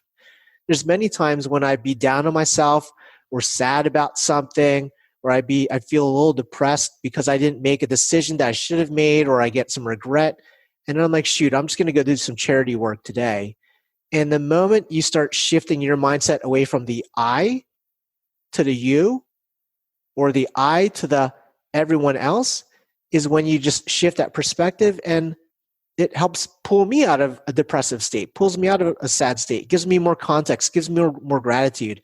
It allows me to actually be more productive in my business because now I'm more driven by, like, okay, if I help a couple more entrepreneurs with their tax strategy, if I help a couple more entrepreneurs exit their company, that's more funding that I could put into this, my favorite charity, to help these kids over here, right? So I personally feel that all entrepreneurs should give themselves the opportunity, if they're able to give back. Not just to give back because you want to give back, but to give back because it's going to make you inherently more profitable. It's going to drive you a lot faster in the direction you want to go, because you're going to start realizing, man, if I make more profit, I could give more money back to this nonprofit. Right? So it's like a two-way street. It's like, I think there's this parable in the Bible of like, the more that you give is the more that you're going to get. And I found that to be true. The more time I give to others, the more resources I give to others, the more I'm blessed with opportunity. Whether that's bringing people down to the orphanage and now meeting amazing people that now I'm partnering up in business with because their heart is aligned the same way that I am. And they also happen to be CFOs or COOs of amazing companies that I could come in and collaborate with. Or just by helping out a nonprofit and realizing I want to give more to this nonprofit. How do I do that? Okay, maybe if I scale out another company, launch another product, and now 10% of those proceeds go to this nonprofit, you are inherently more profitable, you're inherently more successful because your heart's in the right place. So that's kind of the way I look at it. And I just want to pass that same legacy on to my son, to understand that there are people that don't have, and our roles in life are to be successful so we can provide to those that don't have. You explained it a little differently. So I had a follow-up question that I was going to ask you about, like the Tom's 1-for-1 model, right? Like, being able to, sell a pair of shoes so that you can give a pair of shoes away. And you don't even need to answer. The question I was going to have is like, what do you think of that? But you explained it so differently. You think about it differently as far as like experiencing those things, right? For you, for your son, seeing a different world, right? And being able to like experience that and step out of the I for a while. I like the way you explain that a lot. You have a way with words, as I've said at the beginning of this podcast, to make me think a little bit differently. I see a lot of brands doing the Tom's model. Look, my pets brand, we give back to animal shelters and things like that. I think our friend Ashley wants to sell her business so that she can help foster kids. There's a lot of cool ways that you can use business to, not just buy yourself the Lambo or the gold chain or whatever it is for you, but also, give back. And I think that's one of my favorite parts of business, but I'm certainly inspired by you. You do a lot, right? Compared to most, I think you do way more than many. And I always thought it was cool, some of the different things that you do. It's cool to hear a few different examples. Do you do anything outside of that as far as like locally in Orange County? Is there anything you do there, or is it all, going to Mexico, going to prison? Right now, it's a lot of the Mexico prison. I'm a lot of people don't realize this, but like I'm a big cyclist, and for the last 3 years, I've spent a lot of time with this nonprofit called Velosport Junior Development. We have like the largest junior cycling team in the world. We have 70 kids on road bikes, which is a really large team for road cycling. And I run all their social media. I do all their finances and do all the relationships with sponsors and stuff. So that's my kind of like the local kid give back kind of thing. And there's just, at the end of the day, there's so much opportunity to give back and to serve and to fill your heart. I absolutely love that. And to kind of answer or to kind of reinforce your point, Ben, like personally, I feel like entrepreneurs are really the only real process for large impact and good in the world right now. We can't really rely on the government to make large changes. They have their issues to work with, social services and military and stuff like that. And nonprofits love them to death, But the reality is most nonprofits are underfunded, undercapitalized, and underutilized, where they're not able to really provide the programs that they can serve because now it's like a two-part system. They're always chasing donor dollars. They got to pay administrative costs, and then small percentage goes up to the actual program services. Entrepreneurs, though, I feel like are the biggest area of opportunity when it comes to doing good work. And sometimes it might just be a matter of us as entrepreneurs turning up our sale price by 5% and then donating that 5% to charity, where now the consumer feels like they're doing a great thing. They don't mind the cost increase because they know it's going to charity, and they're donating indirectly, which they may have not done before. And now you as the entrepreneurs are making an impact in these nonprofits. So we see this business model, they call it a for-purpose business model like Tom's Shoes, where the reality is Tom's Shoes, those shoes probably cost $3 or $4 to produce, right? So Tom probably was like, I think the guy's name is Blake McConnell or something like that, but it's Blake. He probably was like, okay, we could retail these for $45, but wait a second. If we retail them for $50, that extra $5 will absorb the cost of the production of the other shoe and the shipping to that third world country. Let's do that, right? So he really didn't change any of his economics of his business. He just baked it into the cost of the sale. And now he's donated a tremendous amount of shoes because of it. Almost so many that it's actually caused a lot of problems in some of these countries where he's now doing microfinancing to support the local business owners. But all of us as business owners and entrepreneurs, we could do that. We could bake the cost of what we want to donate into our product where it's not going to change the economics, not going to change our profitability. If anything, it's going to increase our profits because now consumers are going to be more activated to purchase our goods.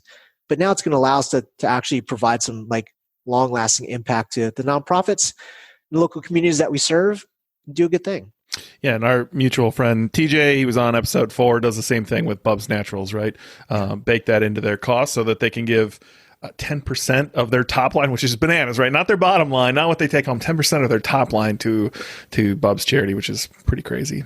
They're awesome. But I think you made the transition for me here. So I do want to talk a little bit about taxes, and specifically I want to talk about the fact that you are clearly socially liberal, right? And in this day and age, you have to be either socially liberal or a capitalist pig. And I've saved myself from ranting on this, where I kind of want to scream about it. And I think you're the perfect person to have on to make it sound more eloquent, right? And so I am very socially liberal. I do want to help take care of some people, but I also believe that you make your own life, and you shouldn't just be getting handouts, and you should figure your shit out and go make the life you want, right? And I believe capitalism is the model that we should use. I believe we should take the money as much as we can out of government and put it in entrepreneurs' hands, that we're not just greedy, we're out there to solve problems, and by giving it to the government, we're going to have a slower solution come about. Like the single payer system doesn't sound like it's going to work, right? Like it's going to slow down innovation in the medical space. But on that same token, it's broken, right? Politics is broken because there's money from these big corporations coming in. And so while I would love to scream about this, and definitely scream at all the people on the internet who are anti-billionaires and anti-businesses, I know you're going to make this sound a lot better than me. So I'd love your position on this, because you're clearly socially liberal. You're also a capitalist. You also understand the government's broken. And so feel free to take your microphone and just tell us all about it right here. And I may jump in because there's parts of this where I just want to strangle some people who clearly haven't really thought this through. Yeah. So you bring up a really good point. And the challenge with the way folks conceptualize the economy is the human brain wants to simplify things and title things. So everyone says it's capitalism. But the reality is the way America is operating, we are far from true capitalism. We are not a free market economy. We have the federal government bailing out massive corporations and lobbyists coming in to get bills and laws passed to benefit these large corporations, but none of it is necessarily helping out small business owners. So you have that one side of it, right, where people are like, but capitalism is king. Capitalism is a great thing. But the problem is America really isn't running a true capitalist society. The second part of it is America is a very consumer-heavy society.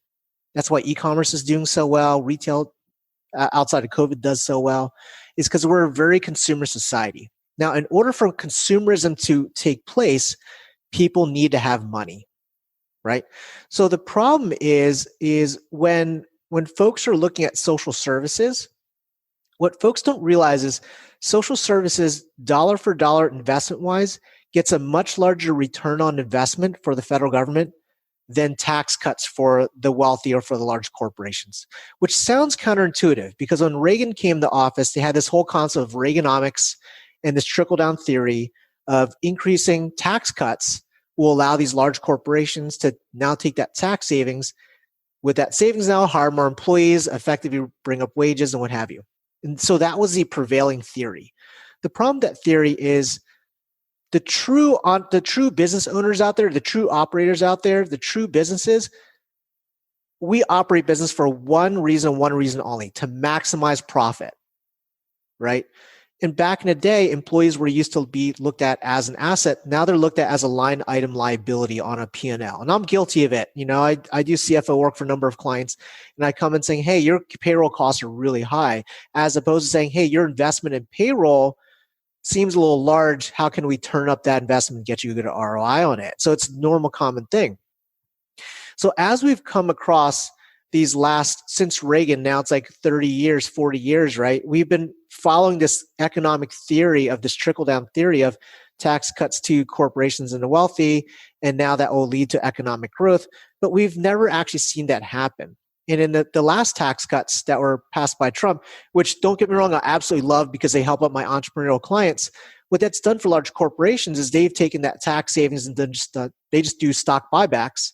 Now these same companies with these stock buybacks, they're looking for bailout money because they didn't save enough money or had cash positions because they tied it all up in their stocks.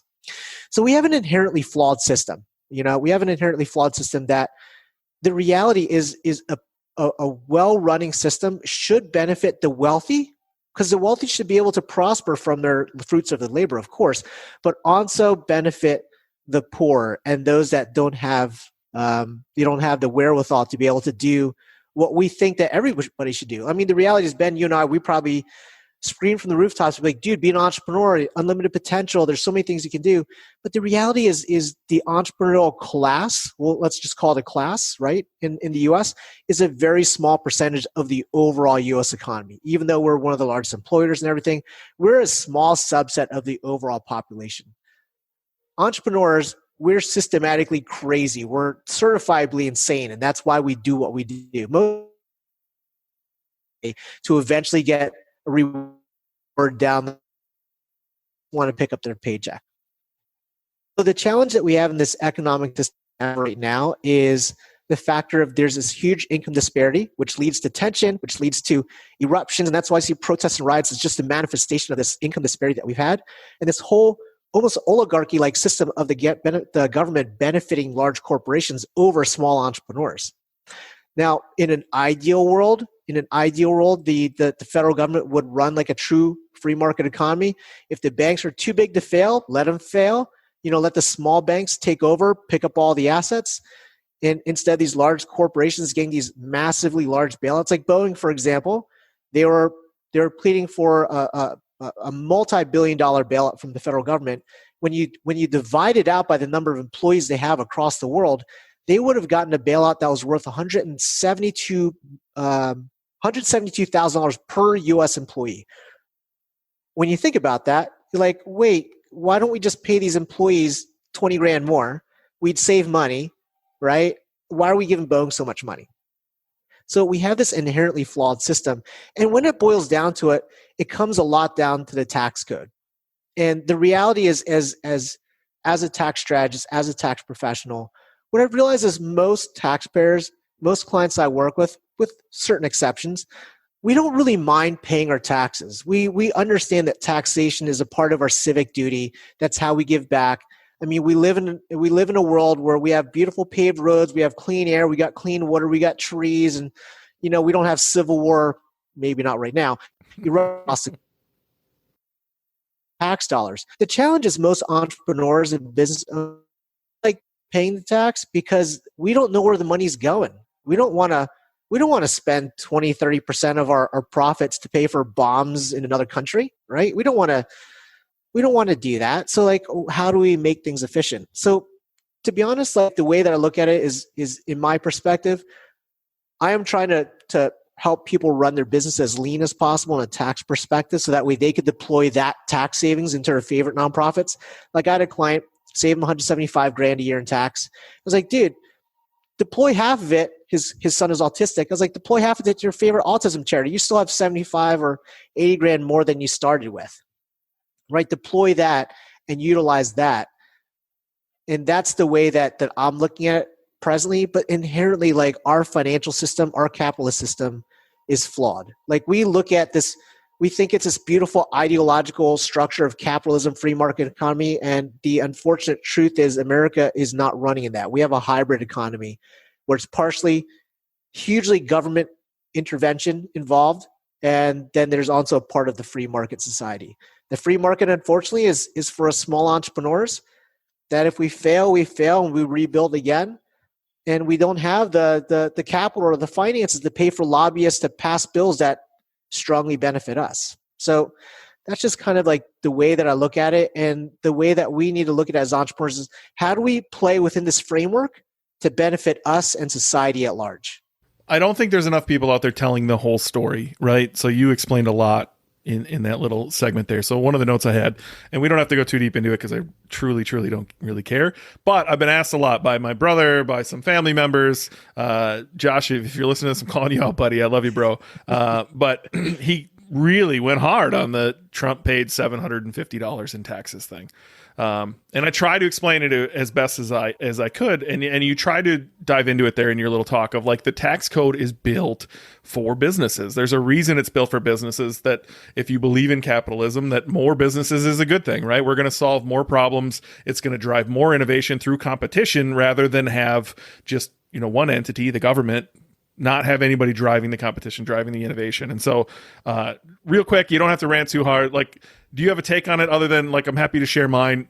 The tax code's built for that. That's exactly how it happened. And if you are an entrepreneur and you're not taking advantage of what's given to you in this tax code, and I do want to hit a few points of like what we could do when we get over this, but like, what is your take there? Because to me, honestly, he took advantage of really Obama tax code breaks, right? Of getting that giant refund on losses looking backwards. But what's your take there? That's a really good one. And I don't want to, so I'm going to use a parallel story. I'm going to use the Amazon story. The reason I do that is because I haven't personally seen Trump's tax returns. So the reality is it's purely speculation right now. We're going, New York Times, reputable, regardless if you see fake news or whatever. They're a reputable company that supposedly has access to all these records, but without me as a tax geek looking at it, it's really hard for me to make the assessment of it. That being said, there's a lot of, the tax code is designed to benefit business owners. That's the reality of it. If you come into my office and you have just a W-2 from working at the local medical clinic or whatever, like I can't do much for you. But if you're a business owner, I could get really creative and cut your tax brackets dramatically. But let's use one that we know for sure to be certain. Let's look at Amazon. 12 months ago, there's a report that was released that Amazon paid zero corporate tax. And people are up in arms. Oh, multi-billion-dollar company. What the heck, man? They're not paying their fair share.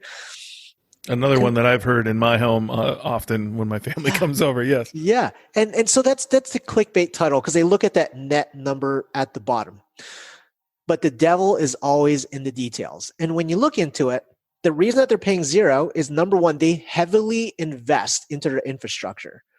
So they take all their profits, which you pay tax on, they reinvest it into research and design. I mean, they're supposed to have like Amazon drones dropping stuff off, but they invest heavily into their infrastructure. They invest heavily into their employees. They invest heavily into R&D. They have a lot of technology products, as we all know, the Kindle, they have the Echo and all that stuff. And green energy, right? Like green energy. The government provides these tax breaks to incentivize a business to do good, right? To do better things. Correct. So when you look at it, all the things that they did is actually by the letter of the law. And by reinvesting, and this is what most companies should be doing with tax code, they should be reinvesting into their people, reinvesting into their R&D, because that's what's truly going to stimulate the economy. So Amazon, they got a lot of flack for it, but the reason that they got a zero tax rate or a zero tax bill is because of all the reinvestment that they did. And as entrepreneurs, we should be rewarded to invest in the economy, right? We should be, as entrepreneurs, rewarded to invest in employees. We should be rewarded to invest in innovation because that's what drives America forward. Now, in contrast to that, you have your Googles and your Apples, which pay very little in tax, but they do it in a very sideways way that Congress has banned, but they're still allowing them to do it for another couple of years, where they call it the Ireland swap. And basically what these companies did, which Amazon didn't do, what they did is they licensed the brand name of their company to a foreign entity and billed their U.S. entity massive expense for the use of that trademark, which basically funneled profits away. So they're paying zero tax in the U.S. and they're paying it in a much lower tax haven in another country. Now that's truly, in my eyes, tax evasion. That's truly playing around the letter of the law, and there's no actual net benefit for the U.S. economy. So if we look back at Trump's taxes, and again, this is purely speculation, he's a heavy real estate investor. That's the reality of it. And granted, he might not have the best business acumen as some people project or Sure. they speculate and what have you. But the reality is as a real estate investor, you can take some very heavy accelerated depreciation. If you invest in $1 million property, you could potentially cost segregate it to be able to write off $800,000 of it in the first year. Where now, like if you had $1 million of profit and you invested money into a real estate project, in a finance project, right? So you actually didn't put the million in, but you bought this $1 million asset, you could potentially be buying an $800,000 tax deduction for maybe 10% down, right? So the fact that he paid $750 in net federal tax doesn't say much. It just might say that he has a really good tax team. Now, there's certain deductions out inside of it that they brought up that I personally would question, like $50,000 on hair. I mean, like he doesn't have the greatest hairstyle, so I don't know how you could spend $50,000 on it. And personally, that's a personal care item, which is non-deductible.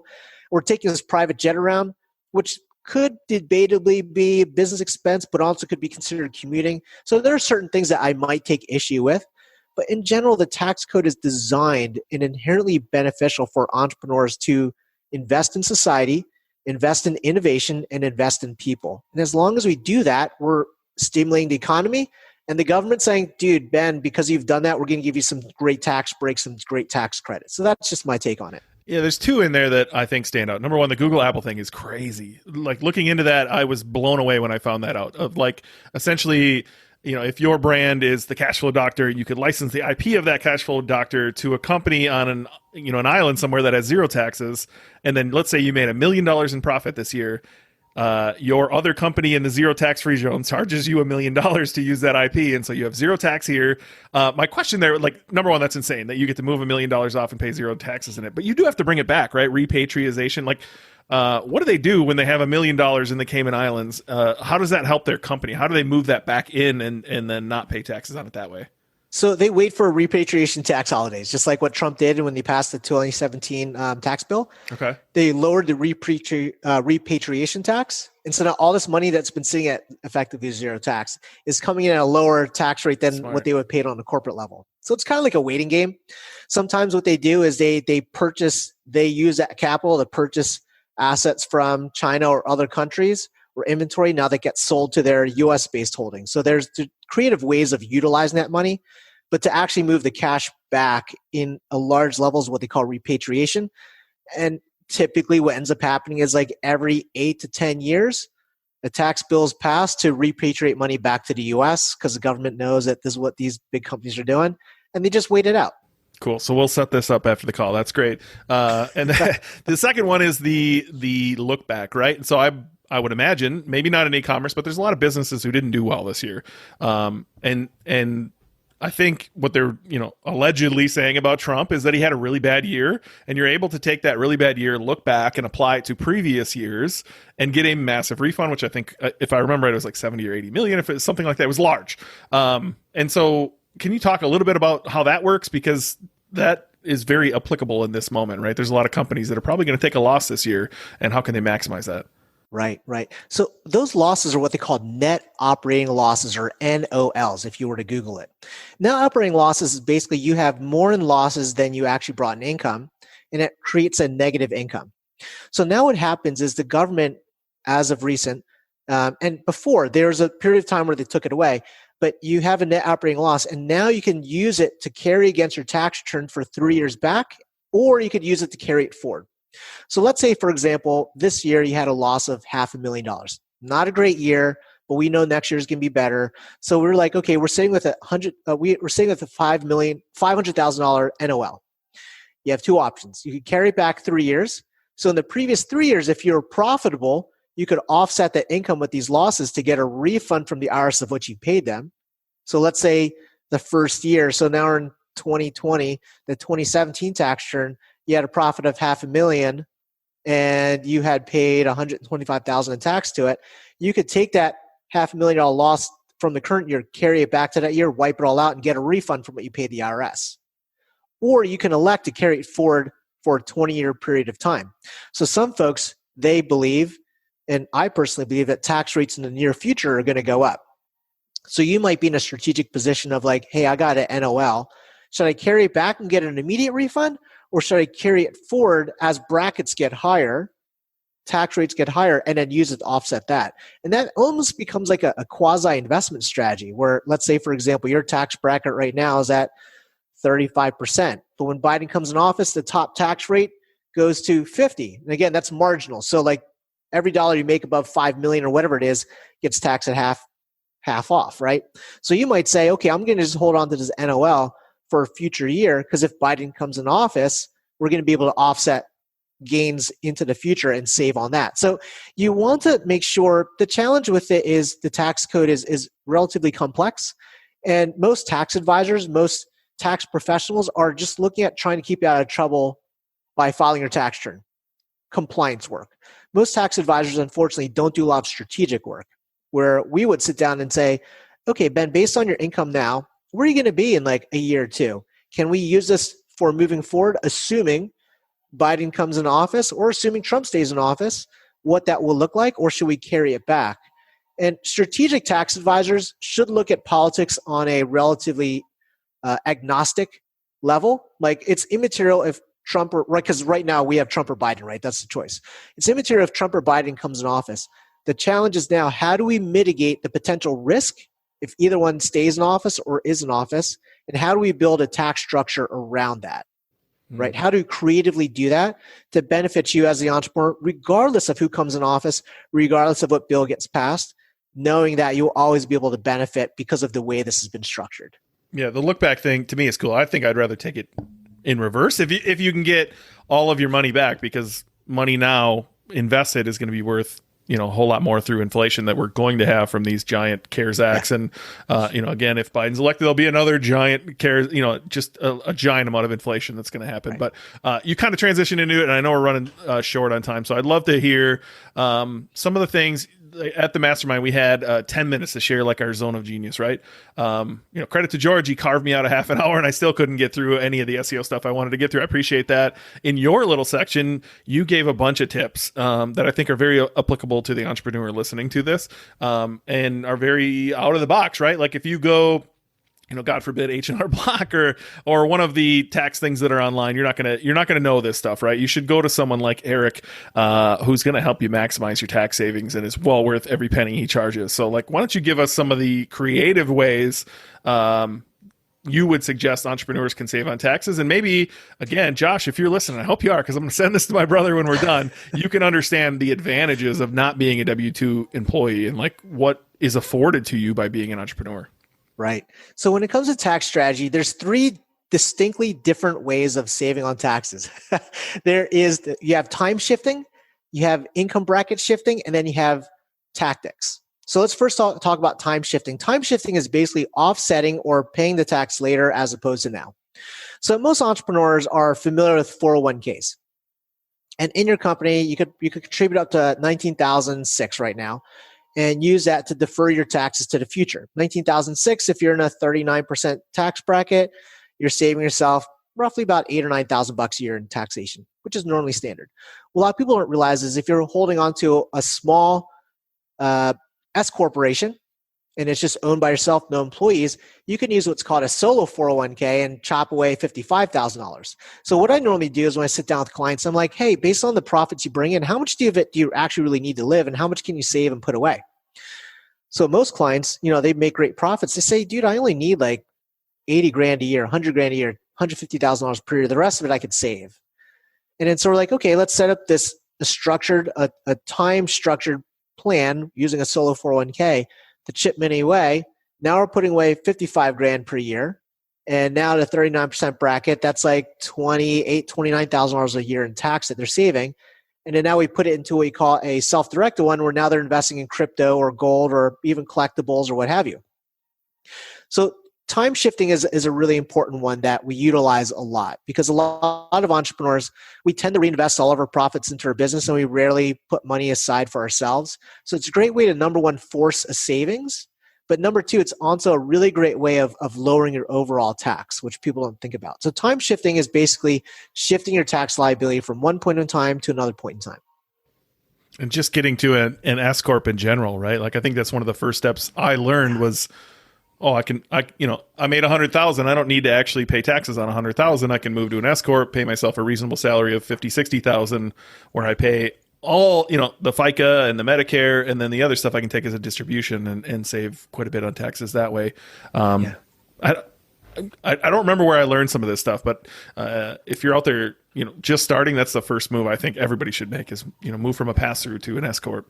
Right. Foundationally, entity structure is super important, right? At the very basics is, folks always come to me, Eric, should I be a sole prop? Should I be an LLC? Should I be an S corp? What does that look like?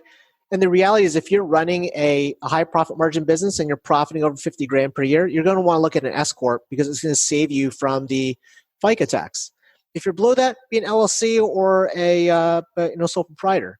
The cool thing about an LLC is you could always convert later retroactively if you want to be an S corp. So you might be like, I'm not going to do this year, but I don't want them to take away my house if something happens to my business. All right, cool. Set up an LLC.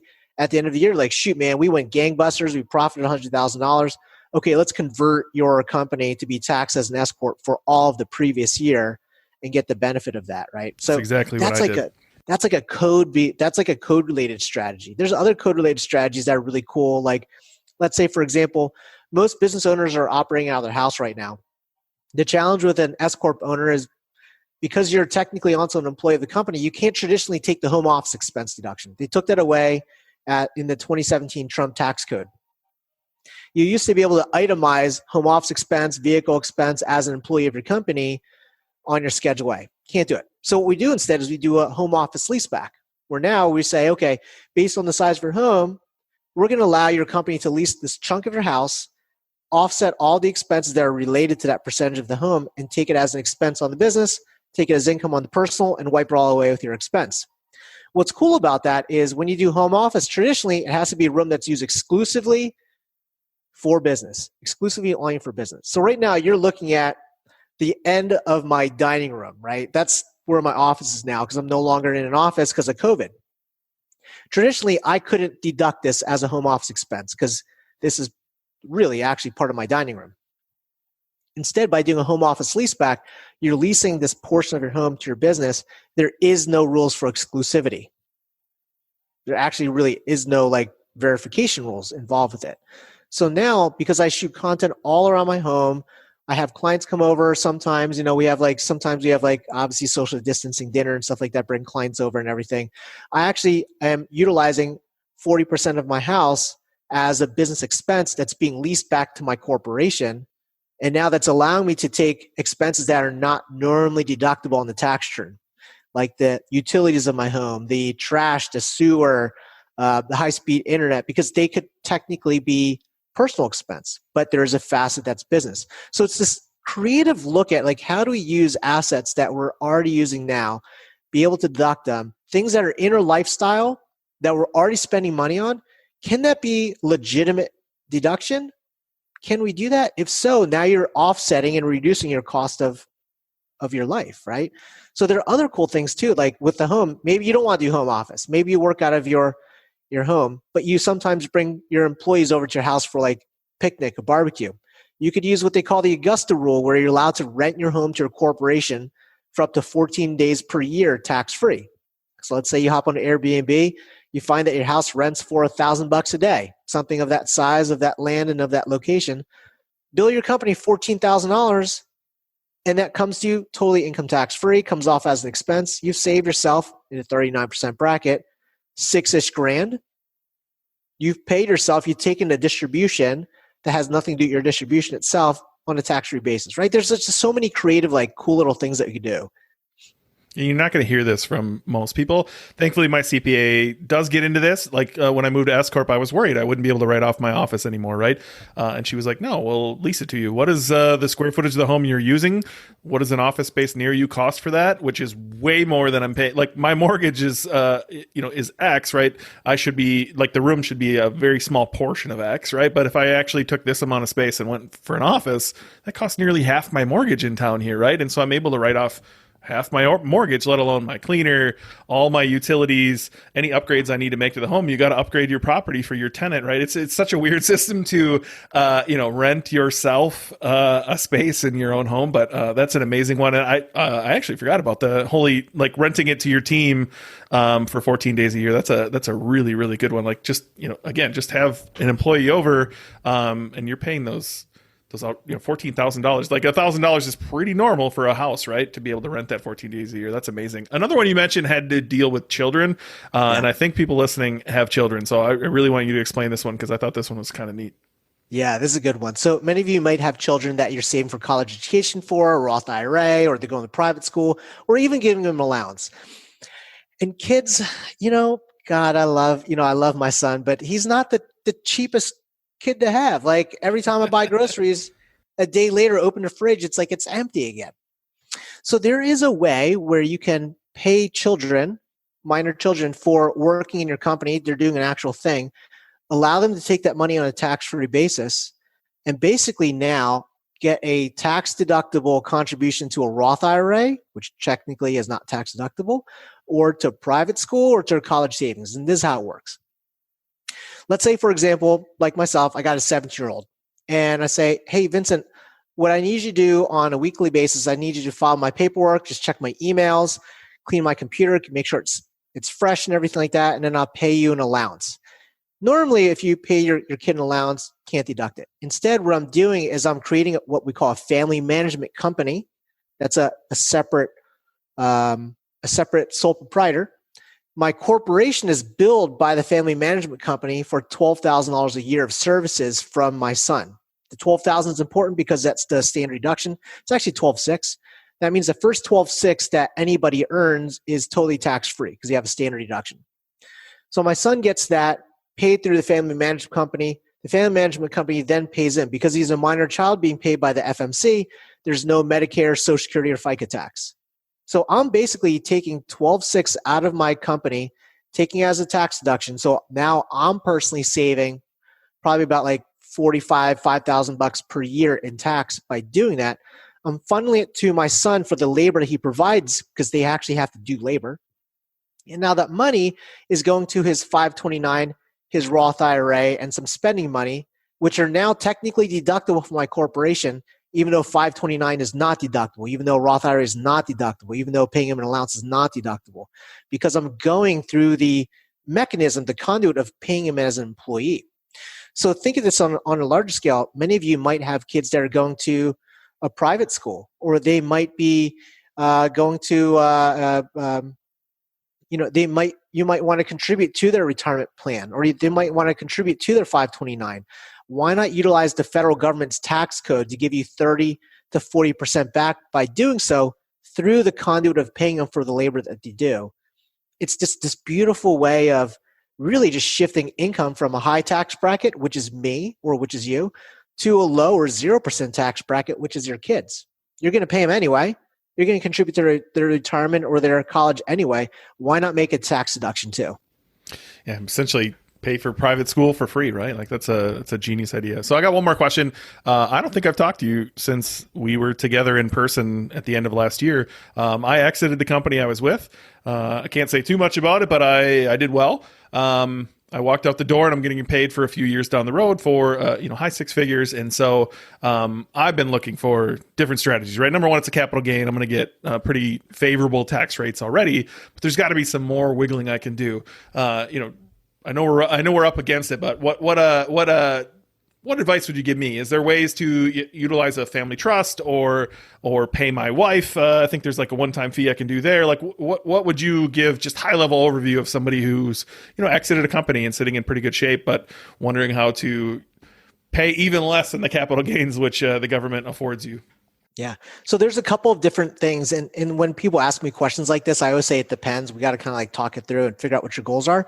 But I'm going to give you a couple of different ideas to maybe spark some topics of conversation. The first thing that folks have, whenever I hear capital gains, I think of opportunity zones.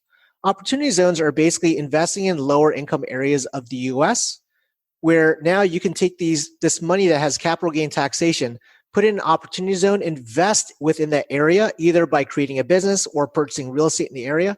And after 10 years, if you've held that money in this opportunity zone fund for a 10-year period of time, whether it be rental real estate or a franchise you've opened up in an area, when it comes time to sell it after 10 years, all those capital gains tax disappear to zero. And then you have a step up in basis. So let's say, for example, you took that capital gains money, you bought a threeplex at $210,000.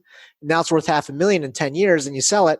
You have a step up in basis is when you sell, it's worth $500,000. The step in basis $500,000. You have 0% capital gain tax on that bad boy, right? So that's one, opportunity zone. So if you're looking to invest in other things, that may be an area of opportunity. What a lot of other clients that I have that are entrepreneurial, they come in the entrepreneurial world and they're earning what we call active income. You're trading time for money, you're providing services and labor for the compensation. And at some point in your life, you might say, hey, Eric, I want to become more of a passive investor where I'm just deploying my capital, deploying my money. I don't need all of it right now, deploying my money to make my money work for me. What can I do in that perspective? So what a lot of folks do is they like real estate because it's a tangible asset with a well-managed property, have strong cash flow, good return on investment. But there's a really cool way of doing things where you might not have all the capital to buy a 100-unit apartment building, but you might be part of a syndication.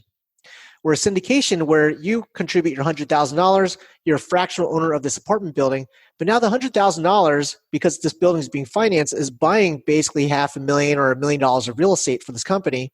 And now you're getting what they call a cost segregation. They're taking the entire property and saying, well, this property, if we were to rebuild it, would cost $10 million. And if we were to depreciate it over the normal 39 and a half years, you're getting, let's just call it $200,000 per year as a depreciation deduction, which is split by all the investors. But instead, we're doing a cost seg. We're going to break up this big apartment building to little bits and pieces. And some things will depreciate over 5 years, some over 7, over 15. Where now year one, that $100,000 you've contributed has triggered $200,000 in tax deductions. So now you're like, okay, I know I'm going to pay the tax on my capital gains, but can I deploy this capital elsewhere to offset it with a tax deduction from somewhere else? Right? So now you could deploy it into potentially real estate through a syndication deal, get cost seg, and write off a big chunk of income. So those are two big ones. Other ones could be depending on how your funding is set up. Like that capital gains could go into a corp, which now pays employees inside of it, husband, wife, for example, and that shells or seeds some money off. That could also go into a family managed company, pay for kids or whatever. So there's a number of different things you can do. The reality is when you look at it from face glance, you might be like, man, there's not much I can do. But if you have other things that you want to do with the money and deploy the capital elsewhere, like if you just take the money and put it in your bank account, you have to pay the tax. But if you want to deploy the capital and use it for other things, there are potentially ways that we creatively put that into your tax return to allow you to reduce that overall tax liability. Well, I'm a big believer in get money to buy money, right? I'm gonna try to use this money to go buy money that I believe, I think we're going to take a dip here soon if we haven't already, but that inflation is going to kick in, right? And we're going to hit another ride of amazingness, but everything's going to double in prices from all the trillions we put in there. And so I'm trying to find a place to put this money to work and ride that inflation. So 10 years from now, I'm sitting in a much, much better place. Sounds like I need to talk to you myself. If anybody listening to this needs to talk to you, who's your ideal client? Is it only in California? And then, who's your ideal client and how do they get a hold of you, Eric? Yeah, it's a great question. So I have companies that I work with from all across the U.S., companies in Florida, Maine, all the way down to California. So I don't work exclusively in California. And because of COVID, most of my clients I work with virtually anyway. So it's not a big shift in working with us on a virtual basis. The ideal client that I typically work with, they're profiting between $250,000 to about $5 million per year in their business. And they're looking for ways to reduce their tax liability. Big trigger words are like, dang, I paid so much in tax this year. I paid more than my parents would have made when they were younger. And when I hear that, I'm like, oh, that sparks my creativity of let's take a look at that, right? So I love working with entrepreneurs. mostly in the service-based, consulting-based, e-commerce-based businesses, help them become much more streamlined with regards to their finances and with regards to their taxation. Well, clearly you know what you're talking about. Like somebody like you needs to exist because the entrepreneur doesn't have time to sit there and dream up this stuff, right? They're out there solving problems. They're trying to put out fires in their business and move forward. And you always make me smile. Just the creativity you come up with is genius, and it's built into the tax code for a reason, right? It's there for us to reinvest and keep growing. How can people get a hold of you, Eric? What's the best way? The two best ways is my website is www.thecashflowdoctor.com. It's thecashflowdoctor, all spelled out, .com. And there's a link if you want to book like just a 15-minute conversation with me or my team. And if you want to chat with me or just shoot me a quick question, hit me up on Instagram. It's at thecashflowdoctor. Just slide in my DMs, shoot me up a question. I'd be more than happy to answer any questions you got. And you do a ton of cool stuff on Facebook. I have to believe you're hitting that limit of friends at some point. If you're not, you should be. Yeah. Like, would you welcome people over there as well to send you a friend request and follow along on the lives you're doing? Awesome. Yeah, I'll put all of those in the show notes. I appreciate you coming on, man. I really do. You got it. Thank you for having me. Well, thanks so much to Eric Nghiem for coming on the podcast. If you think you could use someone like Eric in your business, definitely go to thecashflowdoctor.com. Or at a minimum, go follow him on social media. I'll put all the links in the show notes. Eric's a fantastic follow for way more than just tax stuff. Obviously, you can hear he's much, much deeper than that. And so I would definitely recommend following him. I'll put a link to his Instagram, to his Facebook. Go send him a friend request if you're a Facebook person. Go follow him on Instagram if that's where you're at. And if you think you need him in your business, and believe me, you do, if you don't have someone like this already, go to thecashflowdoctor.com. Again, all of those links will be in the show notes. And as I mentioned in the beginning, if you want to learn even more about getting traffic to your e-commerce store, go to learnwithezra.com. For $297, you can get the recordings from his multi-day event, Smart Traffic Live. That is my partner link. I appreciate anybody that goes through there. I get a small commission and supporting the show by doing so. I appreciate it very, very much. Again, I'm gonna do it, and if you don't do it, you're crazy. $297 is the steal. Learnwithezra.com. And like I also said, I have a few books left from Justin Christensen a few episodes back. If you want to go listen to him from Conversion Fanatics, I think I have 3 books left. So if you sign up for my newsletter, the link is in the show notes, or you can find it at thebkshow.com. I will reach out to the first 3 people that sign up, and I'll send you one of his books for free. It's a good book, and I think you'll learn a lot from it and be able to utilize some of the principles in your e-commerce store to increase conversion. So again, thanks, Eric, for coming on, and I will see all of you next Wednesday.